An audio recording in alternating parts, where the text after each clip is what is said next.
राधे राधे। श्री कुंज बिहारी श्री हरदास। आज हम सभी कार्तिक मास महात्म्य की संपूर्ण कथा के अंतर्गत 19वें अध्याय की कथा का श्रवण करेंगे। तो आप सब मेरे साथ श्री बांके बिहारी जी के चरणों में ध्यान लगाकर इस कथा का आनंद लें। नमः कुंज बिहारिण्यै, नमः कुंज बिहारिणे, स्वामी श्री हरिदासाय गुरुणाम गुरुवे नमः। बांके बिहारी की बांकी छवि, शीश पे विराजे बांका टिपारा, नक बेसर कानन कुंडल, बांका मुकुट लगे है प्यारा। नैनन में दिव्य प्रकाश है, पाग में मोतिन की माला, निखिल विश्व पर कृपा करे, मन को मोहे मुरली वाला। तो आप सब के मन को बिहारी जी ने मोह रखा है।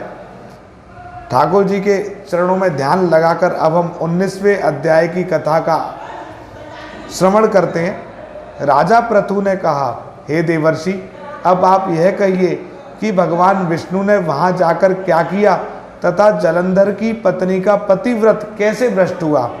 नारद जी बोले, जलंधर के नगर में जाकर भगवान विष्णु ने उसकी पतिव्रता स्त्री वृंदा का पतिव्रत भंग करने का विचार किया। वह उसके नगर में एक उद्यान में जाकर ठहर गई और रात में उसको स्वप्न दिया। वह उनकी माया और अद्भुत कार्य पद्धति थी।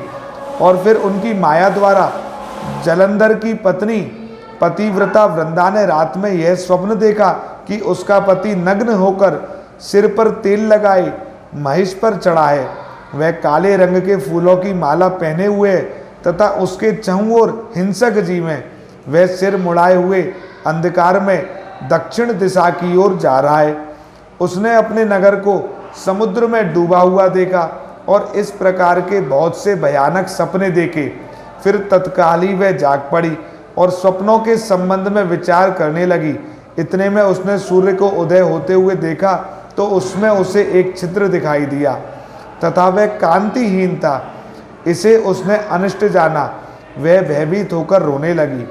वह छज्जे पर गई, अटारी पर चढ़ी, भूमि पर उतरी, मगर उसको कहीं पर भी शांति प्राप्त ना हुई।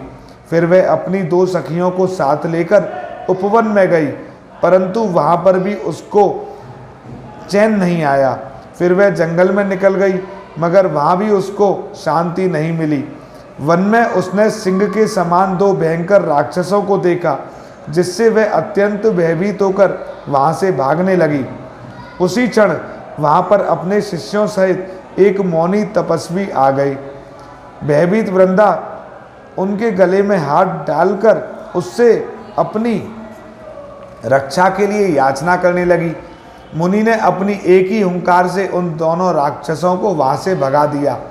वृंदा को आश्चर्य हुआ। वह भय से मुक्त होकर मुनिनाथ को हाथ जोड़कर प्रणाम करने लगी और कृतज्ञता का ज्ञापन किया। फिर उसने मुनि से अपने युद्धरत पति के संबंध में उसकी कुशल क्षेम का प्रश्न किया। मुनि ने मौन होकर आगे पीछे देखकर कुछ कहना ही चाहा कि उसी समय दो वानर मुनि के समक्ष आकर हाथ जोड़कर खड़े हो गए और ज्यों ही मुनि ने भ्रकुटी संकेत किया त्यों ही वह उड़कर आकाश में चले गए। फिर जलंधर का सिर व धड़ लेकर मुनि के पास आ गई। तब वृंदा अपने पति को मृत हुआ जानकर मूर्छित होकर पृथ्वी पर गिर पड़ी और अनेक प्रकार के वचन कहकर दारुण विलाप करने लगी। उसके पश्चात उसने उस मुनि से कहा, हे कृपानिधे, आप मेरे पति को जीवित कर दीजिए। पतिव्रता परायण दैत्य पत्नी ऐसा कहकर दुख की श्वासों को छोड़ती हुई मुनीश्वर के चरणों में गिर पड़ी। तब मुनीश्वर ने कहा, वह शिवजी द्वारा युद्ध में मारा गया है, अतएव जीवित नहीं हो सकता, क्योंकि जिसे भगवान शंकर मार देते हैं वह कदापि जीवित नहीं हो सकता। परंतु शरणागत की रक्षा सनातन धर्म है, अतः मैं कृपा कर इसे जलाए देता हूँ। नारद जी कहते हैं, वह मुनि साक्षात विष्णु ही थे जिन्होंने ये सब माया फैला रखी थी। वह वृंदा के पति को जीवित करके अंतर ध्यान हो गए। जलंधर ने उठकर वृंदा का आलिंगन किया और उसका मुख चूमा।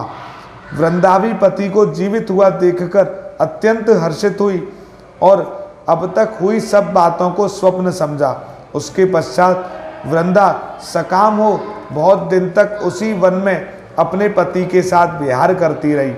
फिर एक दिन उसने सूरत एवं संभोग काल के अंत में भगवान विष्णु को पहचान लिया, अतः उन्हें ताड़ित करती हुई बोली, हे पराई स्त्री से गमन करने वाले विष्णु, तुम्हारे शील को धिक्कार है। मैंने जान लिया है कि वह मायावी तपस्वी तुम ही थे।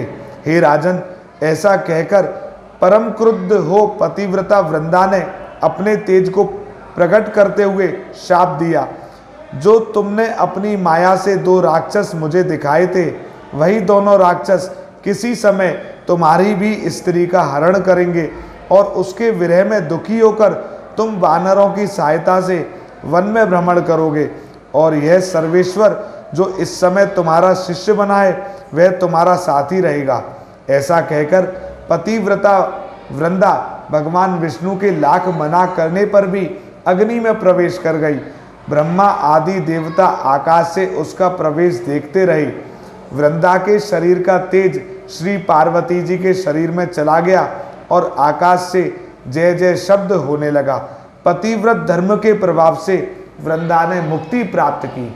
तो आज हमने कार्तिक मास महात्म्य की 19वें अध्याय का श्रवण किया, जिसमें भगवान विष्णु ने अपनी माया जाल से वृंदा के पति व्रत को भ्रष्ट किया था। इस वीडियो को ज़्यादा से ज़्यादा शेयर करें ताकि अन्य भक्त भी श्री बांके बिहारी जी मंदिर से कार्तिक मास महात्म्य की 19वें अध्याय की कथा का श्रवण करें। कल हम 20वें एवं 21वें अध्याय की कथा का श्रवण करेंगे। यदि आपने अभी तक हमारे YouTube चैनल श्री बांके बिहारी जी को सब्सक्राइब नहीं किया है तो सब्सक्राइब करें। Facebook page Banke Bihari temple को लाइक एवं फॉलो करें और आप सब अपना ध्यान केवल बांके बिहारी जी के श्री चरणों में लगाएं। आज छोटी दिवाली है, कल बड़ी दिवाली है, तो श्री बांके बिहारी जी की असीम अनुकंपा से आपके जीवन में सदैव प्रकाश बना रहे और आपके हृदय में भी भक्ति जगमगाती रहे। आप सभी को मैं दिवाली की भी हार्दिक शुभकामनाएं देता हूं और आप सभी के लिए ठाकुर बांके बिहारी जी के श्री चरणों में प्रार्थना करता हूं। आप सब भक्ति करें, कार्तिक मास में दीपदान अवश्य करें। श्री कुंज बिहारी श्री हरदास और गणेश जी भगवान के भी श्री चरणों में हम दंडवत करते हैं। वक्रतुंड महाकाय सूर्य कोटि समप्रभ निर्विघ्नं कुरु मे देव सर्व कार्येषु सर्वदा। तो श्री गणेश जी भगवान हमारे सभी संकटों को हरे। लक्ष्मी गणेश जी की पूजा होती है दिवाली पर और हम गणेश जी के सानिध्य में इस बार कार्तिक मास की कथा का श्रवण कर रहे हैं। तो श्री बांके बिहारी जी, श्री गणेश जी, लक्ष्मी गणेश जी की असीम अनुकंपा आप सभी पर बनी रहे। श्री कुंज बिहारी श्री हरदास।